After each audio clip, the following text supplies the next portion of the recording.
Renault, recherche de panne de coque débranchée. Tout d'abord, Premièrement, ouvrir le capot. Changer l'ordre d'allumage des bougies d'échappement suivant l'embrayage thermique. ne pas oublier de débrancher le clapet de retenue, de dépression, le master vac. Exact. C'est ça, j'avais oublié. C'est bon. Dévisser le bouchon, En effet. un demi-quart de tour, ici. Voilà. Aussi, desserrer d'un demi-tour si j'y arrive. Apparemment, il est déjà desserré. Voilà, il est soudé. Il est déjà desserré. Sinon, il faut le faire d'un demi-tour. Et là, il y est déjà, apparemment. La recherche était en train d'aboutir. Démonter l'aile, celle-ci, avant gauche, ainsi que l'anti-brouillard, avant droit. Dévisser la vis du cache-culbuteur du milieu. Aussi. Enlever le bouchon vidange du radiateur. Démonter l'allume-cigare pour éviter les surtensions. Et ne pas oublier d'ouvrir la malle arrière. Oui, toujours, bah oui. Toujours. Sans oublier, retourner l'alternateur. Inverser le sens des dents Voilà. de la bougie d'allumage. Aussi. Et inverser le collecteur d'échappement avec le collecteur d'admission. On peut passer à une réparation aussi, une modification de tubulure d'échappement à base de rouleau vide Ou de tuyaux d'aspirateur. ou de tuyaux d'aspirateur. On a chez soi. Ou alors il y a encore le meilleur système qui est électromagnétique. Pareillement.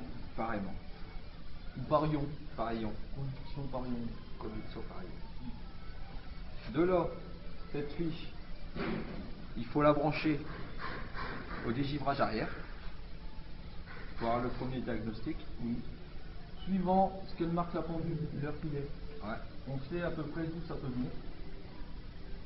Et là, on s'y fait à peu près. Ne pas oublier moteur tournant. Moteur tournant, c'est très important. Faire chauffer le moteur au maximum, sans liquide de refroidissement. Et en remplaçant la croix accessoire Oui. par des brindilles. Surtout, approche-toi. Par des brindilles. Il faut aussi mettre le moteur à charge maximum et regardez combien de fois cette ailette là, elle passe. Elle passe devant la vis ici.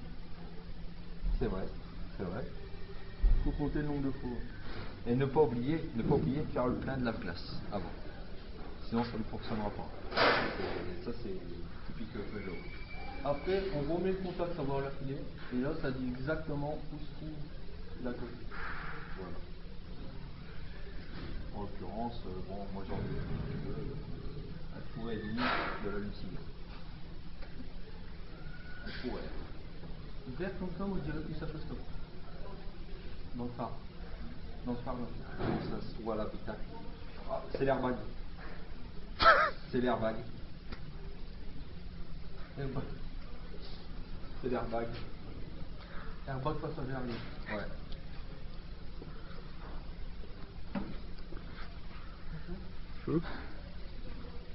Le feu. Pour une repose de l'ampoule, il faut démonter la calandre, le pare-choc avant-arrière, les deux rétroviseurs, ainsi que ne pas oublier aussi le rétroviseur intérieur. De là, vous constatez que sans tout ça, l'optique est bloquée. Parce que ces ampoules, elles se démontent par l'intérieur de l'optique et non l'extérieur. Il faut aussi verrouiller les portes. Faut pas qu'on rentre dedans. Verrouiller les portes, toujours. Après, pour les systèmes de fixation de plaque, double face avec un aimant. Fixation magnétique. Pour préciser. Respectez l'ordre d'allumage des bougies. 1, 3, 2, 2. 1, 3, 2, 2. 5, 7, 8. et l'avant sur rétroviseur de 10%. Suivant la température, Suivant la de température. l'habitacle et ça. À 210 degrés. À 210 degrés, elle passe à 55 degrés. De décalage. Après, les cames, après tout ça, il faut les réusiner à base de feuilles de PQ. Là, avec une feuille de PQ, là, l'usiner. Il faut aussi changer les segments et mettre du téflon. Du téflon corrosif. Et tout ça pour Changer l'ampoule. changer l'ampoule. Il faut aussi retourner le tableau de bord et que ça retombe exactement dans les mêmes fixations qu'à l'origine. La pression des pneus, faut qu'on explique. Ouais. La pression des pneus. Alors, pour ça, il faut contrôler une pression de pneus. Il faut